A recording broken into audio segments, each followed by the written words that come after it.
Hello everybody, welcome to another video.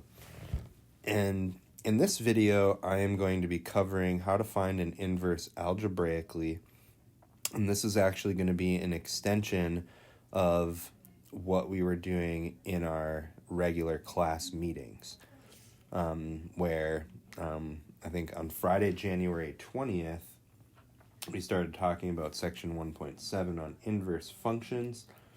So we started by given two functions, how do we determine if they're inverses of each other? We talked about the connection between the domain and range of a function and the domain and range of its inverse. We finished off class by, given a function f, we were able to graph the inverse function just by taking coordinates on the graph of f and swapping the x and y coordinates and then replotting those points. But we ran out of time for finding an inverse algebraically. So I'm going to go through these couple examples and hopefully keep the video short. But given a function represented by a formula, you're going to want to, and if you're going to want to find the inverse, step one, of course, we know that one-to-one functions are the only functions that have inverses. So before you do anything, make sure the function is one-to-one. If the function is not one-to-one, then you will need to restrict its domain to a part of the graph that does pass the horizontal line test, and then proceed with steps 2, 3, and 4. Okay. Now, it says number 2, you're going to solve for x. Number 3, you're going to interchange x and y. And then number 4 is you're going to replace y with f inverse of x. And variables might be different in different cases. The principle is the same. You also might have a contextual problem where maybe your input is time and the output is population. And in that case, you're not going to want to switch the variables. But we're just going to work with general functions here in this example. And we're just going to follow the directions as written. Okay. So number 1, or example 5, part A. I want to find the inverse of the function g of x equals x over x plus 5. Now, different functions are going to require different algebraic techniques for finding the inverse.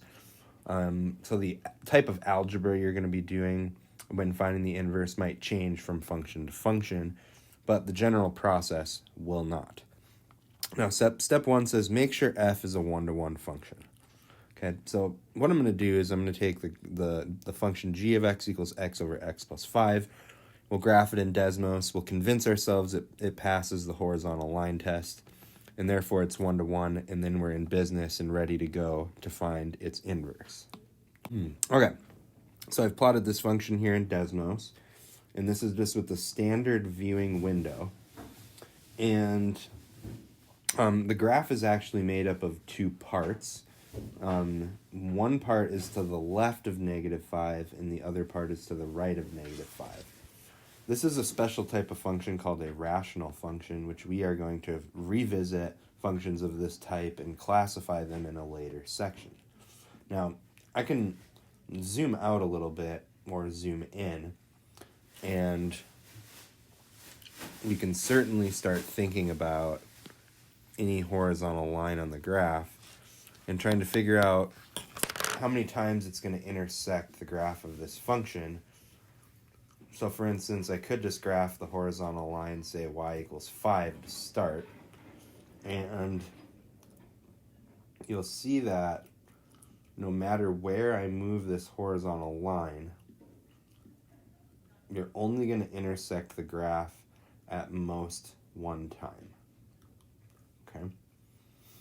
Even way over here to the right, you'll notice that there's always only one point where it's going to intersect, although it looks like, unless I zoom in, that it's intersecting the graph multiple times, but it's still only any horizontal line is still going to intersect the graph at most one time. Okay? So this function is one-to-one, and we can go ahead and find its inverse. So what I actually do first is I always start by setting the function equal to y.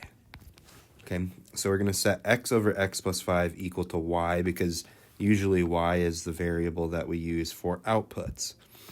And then what we're going to do is we're going to solve for x. Okay, now we're going to start first by taking our equation, y equals x over x plus 5, and we are going to multiply both sides by x plus 5. And what that's going to do for us is it's on the right-hand side going to cancel off that denominator so that now I don't have to work with any fractions, or at least for now. So I have x plus 5 times y equals x. Okay.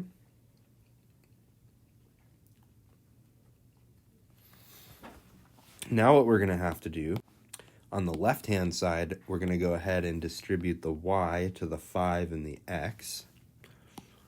And that's going to give us that 5x plus 5y equals x. And then what we're going to want to do in the next step is get all the x terms on one side of the equation. So we're going to go ahead and subtract. Oh, I made a mistake. Let me back up. When I distributed y to x and 5, I should have got xy plus 5y equals x. Now, when you want to solve for x, you're going to want to make sure that you start by getting all the terms with x on the same side. So I'm going to subtract xy from both sides, and what we're left with then is 5y equals x minus xy. And then on the right-hand side, we're going to factor out the x and be left with 1 minus y. And then if I want to solve for x, what I can do is divide both sides by 1 minus y. And what that's going to give us is, rearranging, x is going to equal 5y over 1 minus y. Okay. And then so now I've solved for x. It says interchange x and y. So we're going to swap x and y. So instead, y is going to equal 5x over 1 minus x. And step 4 says to replace y with the inverse notation. So now f inverse of x, which I'm replacing y with, would be 5x over 1 minus x. And that would be my inverse function. Okay, so let's do one more. Again, trying to keep this video short. So now what we're going to want to do is find the inverse of h of x equals 3 plus the cube root of 2x. Now, I just made a mistake on the previous example. Let me maybe just clear that up. When I set y equal to x over x plus 5, and then I solve for x, we got x equals 5y over 1 minus y. And then what we do is swap x and y to get y equals 5x over 1 minus x. And then the last step is to replace y with the inverse notation. My mistake was I wrote f inverse when it should have been g inverse, because, right, the original function I was given was g of x.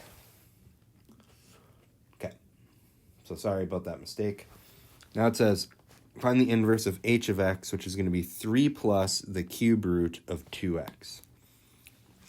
So the first thing we do is replace h of x with y to get 3 plus the cube root of 2x. And what we want to do here now is solve for x. So we're going to start by subtracting by 3 on both sides. I'm going to use a different color. So we're going to subtract 3 first.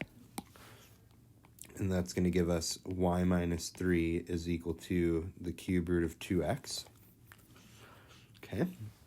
And then the next thing we want to do is we're going to want to raise both sides to the third power. Right? If I want to undo a cube root,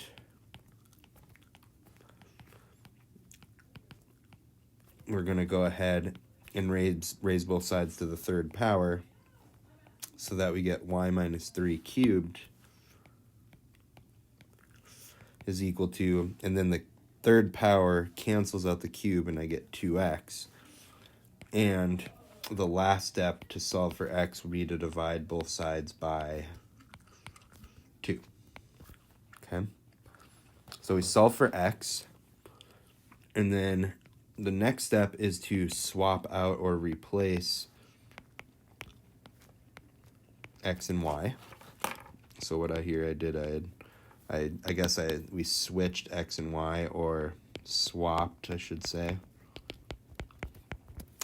And then the final step, since our original function was h of x, we're going to replace y with h inverse of x, and the formula for the inverse then would be x minus 3 cubed over 2, and that would be our inverse.